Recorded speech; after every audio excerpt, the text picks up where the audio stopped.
Yo, yo, yo, what's up? What's up, Shot Time? When I was with the boy, my favorite everything Chicago. How you doing out there? Don't forget God first in everything I do.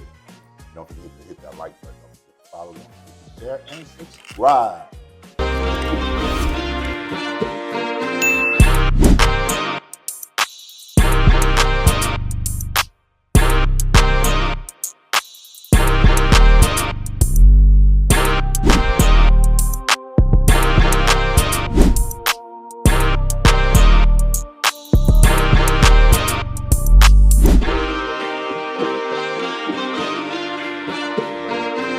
I got a special guest in here. I got my friend and cousin, Cynthia Manuel, and she's going to be talking about Heavenly Cynt Youth. Youth. Heavenly Cynt Youth. The Cynt short for Cynthia. Got that? Don't forget that. And we're going to be talking a little bit of everything about what you got going on. But we got her book also, The Cindy, the Cowgirl Teaches Kindness. You know, it has been a lot of bullying in school all over the world, a lot of bullying. And this is a good time to introduce this kind of stuff. And we're going to give Cynthia the floor from here. What's up, Cynthia? First of all, cousin, thank you for having me. You've been long overdue, so I'm so happy that you finally made time. You look just like my daddy. Yeah, we're cousins. Right. So, again, thank you. And so, like you said, that book ain't been out 5 days.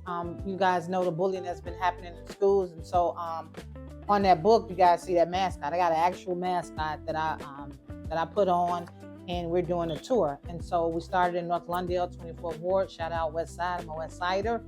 And so West Side.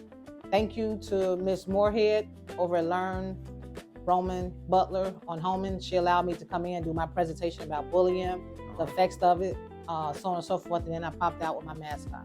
All right, that's what's up. I mean, you are working with what kind of youth are you working with? So, underserved youth for now. Okay. On the west side of Chicago. Okay, and they need that. Indeed. I'm glad you are targeting that kind of, those people like that, because there's a lot of problems going on around here. A lot of people suffering quietly, and nobody knows about it. That is What true. I'm saying? And when you step in like that, that makes a big difference. And I'm so glad you're doing that. And so we're going to talk about, what does the youth empowerment really look like every day, in the everyday life? Not just in theory, but just in the everyday life. How does that, So just so we're clear, I'm not just doing the west side. I am open to anywhere children are housed, whether it be daycares, church. I want to spread kindness and let the kids know that bullying is not cool. And so that's not a curriculum that's in most schools. And so, again, kids do what they see. And, they play follow leader. So not until somebody come in and change the narrative and say, hey, that's not cool, is when kids, do something different. And that's part of the empowerment. So a lot of times we expect kids and adults to know right from wrong. But believe it or not, they don't. And so most times it's learned behavior. So, it takes a village, as they say. It takes a village to come in and to empower, to show kids different, to bring exposure, to bring programming, and pretty much try to open their brains to different stuff. And we definitely appreciate it that you So are empowering all these youth in this world. So, how does a lack of exposure limit the child's vision for the future? Lack of exposure. So, poverty. Kids grow up in poverty, live in poverty, and don't have the basic needs, some of the resources and opportunities that other areas may have. So, for instance, North Londale, the west side of Chicago, won't have the same type of funding and opportunities as a kid in Lincoln Park would have, right? And so it's just unfortunate. It is. It does. A person growing up on north side of Chicago, I find that northwest side of Chicago, there's some beautiful communities over there where the youth can grow up and learn, from their parents, some of the things that their parents have distilled in them. And over here on the near south side, you got a lot of poverty, no parents to show the kids what's going on in the world. And so they just stray away and hit the streets and do whatever they can find, to have their peace. That is so true. It's a shame, but This is true. Now, what life skills do you believe schools should teach, but often don't?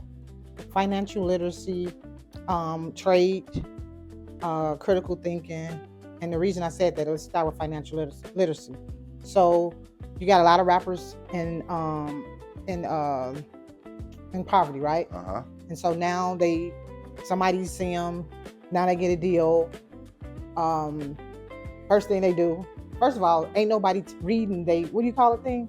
Contract. Ain't nobody reading over the contract. So they just want that quick money. Exactly. So they come with this money, and they come with a chain, then here come the cars, and here go all the other stuff, right?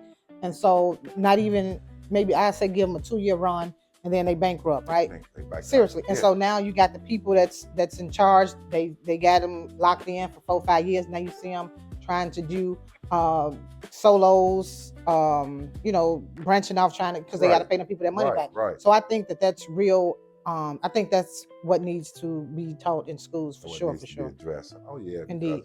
That literacy is very important, and you can totally lose it if you don't get it. That is if true. they don't feed you, you'll lose it, man. So it's deep. So, what are the biggest confidence killers for the underserved youth today? Lack of hope. So I got this motto: it's hard for a kid to dream what they can't see, right? So you figure we in this neighborhood, and if the kids don't have exposure outside the neighborhood, they think that what they see is the end all. That's it. And so I just thank God for the opportunities that I've been able to present with the kids. For instance, like I'm taking kids to the Bulls games, to the Bears games, to the White Sox, WNBA Sky. And so, what else? I bought a horse during the pandemic. Wow, that's so awesome. And so, I've been taking kids to the barn. You're awesome. I'm now going to school for trade. So, at some point, once I'm done, I'm gonna, the skills that I've acquired, I'm gonna start a trade program for underserved kids in my community. This is awesome. Look, this is somebody you want to follow, and you're seeing it first right here on Everything Chicago. And she's from Chicago, and she's sponsoring all this for the youth, man. Everything free of charge too, Mike. From free of charge. Yep, everything. This is coming from her heart, guys. It is. So we're gonna give you information. I know you want the information, but just wait at the end of the show. She's gonna give you information how you can get in contact with her. Because man, we got a lot more. Hold up. Let's finish. Hold up. Now, why is it important to help kids discover their gifts at an early age? Why is it so important? I mean, I can understand why, but why is it just really important? So at what age should you be? I'm gonna start with my son. So right now I'm coaching. I coach 5 and 6 year old kids at Hope High School under High Five Sports. And so some of the kids are more advanced than others, but that's because they got exposure, right? And so like I said, without exposure, kids, they're accustomed to doing what they're doing. My son is 18 years old. And so I remember my son early on, see, I'm the type of parent, Mike, I don't give my son options, right? Because he's young, he don't know. Right. I tell him what to do. Absolutely. And then, good parent. Exactly. And so with me telling him what to do, let me correct it, I tell him what to do in regards to what I think would be a fit for him. Most times the kids tell you, no, I don't want to do that, I don't want to do that. Right. But how they know they don't want to do it if they ain't tried? Right? And so my son learned how to tumble early on. And I remember he was saying he didn't want to do it. And so I tell him, son, give it 2 months. And if you don't like it, then we'll try something else. So with that being said, he tumbled for 2 months and he ended up being a halftime performer for the WNBA Sky.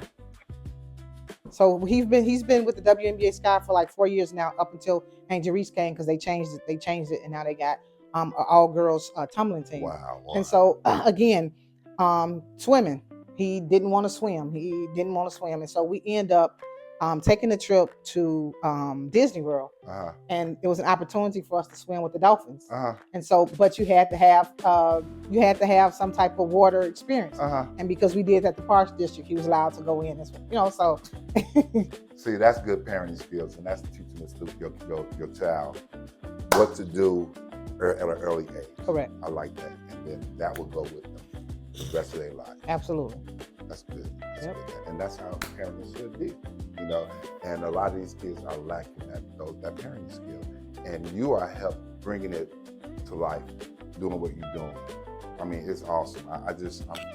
I love it. Keep up the good work. Appreciate it. Now, we're going to keep going.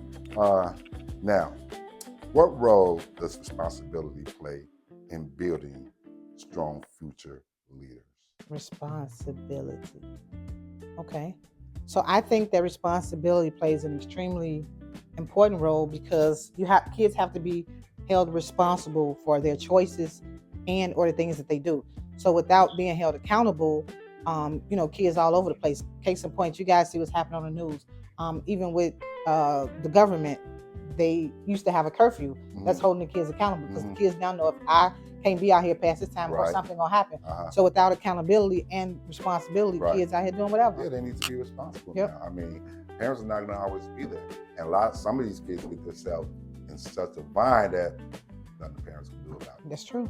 And it's very sad. But see, it starts early. So if you attack that early on, then you can get a hold to them as they get older because now you've instilled values and responsibility and all these other things in them to, they know the difference. Let me ask you something.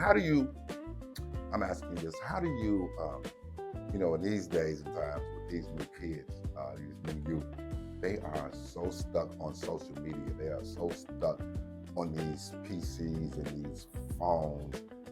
How do you, I'm asking, I know a lot of parents probably want to know this too. And I know you work with youth a lot. I work with a lot of youth too all my life. But you're hands-on, you're more hands-on. What do you do to get those kids off of those devices?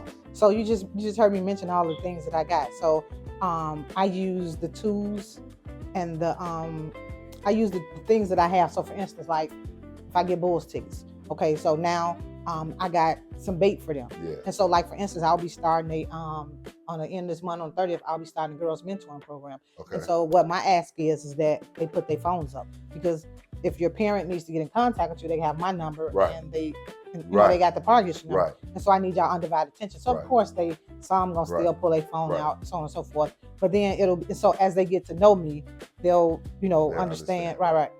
Okay. Because that is so important. It is. It's so important in our days and time. Building relationships. It's scary, man. It is. You're right.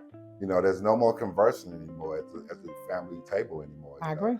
Kids want to get their dinners or whatever and go to their rooms and get on the phone and do whatever. I mean, no more conversing anymore. So, but see, Mike, it starts again with the parents. So for instance, me and my son, I make sure we go out to eat maybe 2, 3, 4 times a month. And in doing that, my phone is in my pocket and his phone is in his pocket. Okay. And now we conversing. Now I'm seeing what he got going on. You know what I'm saying? So that's the time he know ain't no phones. You got some good strong parents.